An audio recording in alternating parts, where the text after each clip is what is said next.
نحمدہ و نصلی علی رسولہ الکریم، اما بعد۔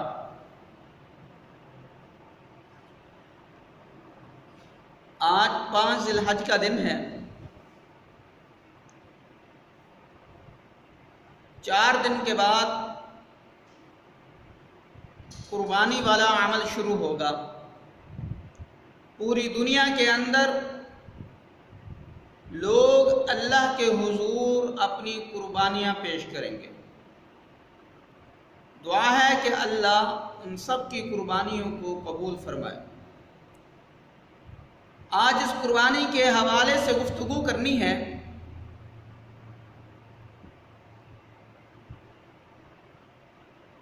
آج گفتگو لوگوں کی غلط فہمیاں جو لوگوں نے ان قربانی کے ایام کے اندر اپنی طرف سے غلط باتیں رائج کی ہوئی ہیں وہ بیان کرنی ہے۔ پہلی بات تو یہ ہے کہ 2 آدمی مل کر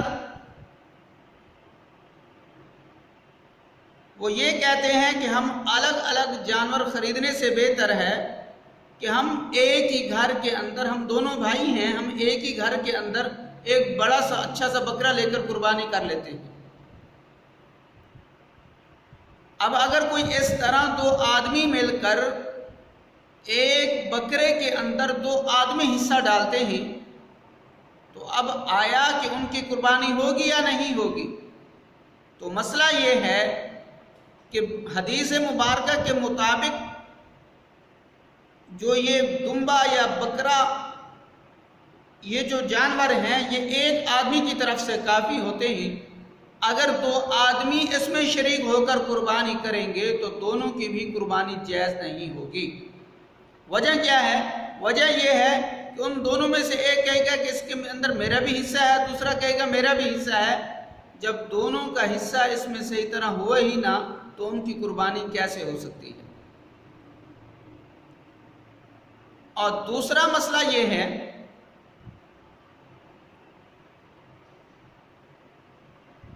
کہ ایک آدمی کے پاس وسعت نہیں ہوتی، ایک آدمی کے پاس وسعت نہیں ہوتی، وہ قرض اٹھا کر قربانی ادا کرتا ہے۔ کس وجہ سے قربانی ادا کرتا ہے؟ کہ میں ہر سال قربانی کرتا ہوا آ رہا ہوں، اس سال میرے پاس وسعت نہیں ہے، تو لوگ دیکھیں گے تو کیا کہیں گے کہ دیکھو جی اس سال یہ قربانی نہیں کر رہا۔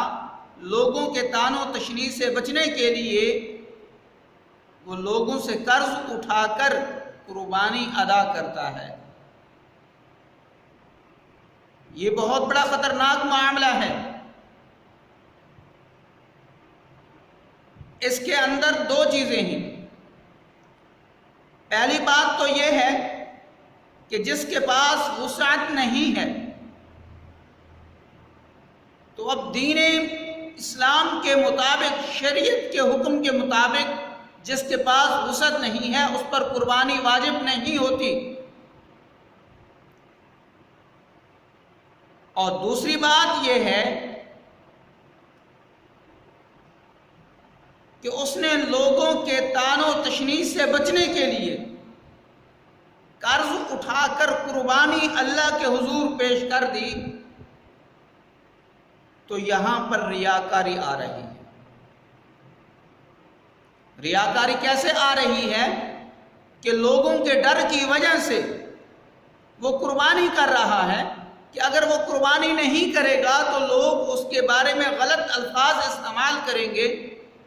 اب وہ لوگوں کو دکھلانے کے لیے قربانی کر رہا ہے کہ تاکہ لوگ میرے بارے میں غلط الفاظ یا غلط سوچ کو اختیار نہ کریں۔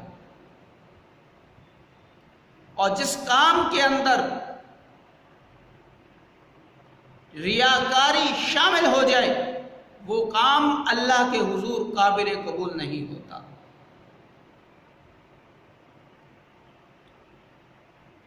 تیسری بات یہ ہے اگر بڑے جانور کے اندر 7 آدمی مختلف شریک ہوتے ہیں۔ حدیث مبارکہ کے اندر ایک بات ذکر ہے کہ ایک آدمی کی نیت بھی خراب ہو گئی تو سب کی قربانی خراب ہو جاتی ہے۔ تو میری آپ حضرات سے یہ گزارش ہے کہ میرا بھائی، اگر آپ 7 آدمی مل کر اللہ کے حضور قربانی پیش کرتے ہو، اپنے مال میں سے قیمتی حصہ اللہ کی رضا کے لیے قربان کرتے ہو، تو خدا را ایک کام اور کر لیں۔ وہ کام یہ ہے کہ آپ لوگ اپنی نیتوں کو اللہ کی رضا کے لیے قربان کرنے کی کوشش کریں۔ یہ جو گوشت ہے، یہ جو قربانی کا جانور ہے، اس میں دنیاوی غرض آپ شامل نہ کریں۔ صرف دل میں یہ بات رکھیں، ہم یہ جانور اللہ کی رضا کے لیے قربان کر رہے ہیں۔ جب ہمارے دل کے اندر اللہ کی رضا شامل ہوگی، ہمارے دل کے اندر اللہ کا ڈر ہوگا، تو ہمارا وہ عمل قابل قبول ہوگا۔ اللہ کو ہمارے گوشت کی کوئی ضرورت نہیں ہے۔ قرآن مجید میں ہے لَن يَنَالَ اللَّهَ لُحُومُهَا وَلَا دِمَاؤُهَا وَلَكِنْ يَنَالُهُ التَّقْوَى مِنْكُمْ، کہ اللہ فرماتے ہیں کہ ہمیں گوشت اور خون کی کوئی ضرورت نہیں ہے، ہم تو صرف تمہارے دل کا تقوی دیکھنا چاہتے ہیں۔ تو دعا ہے کہ جو کچھ کہا ہے اللہ ہم سب کو صحیح معنی میں اس پر عمل کرنے کی توفیق عطا فرمائے۔ وما علینا الا البلاغ المبین۔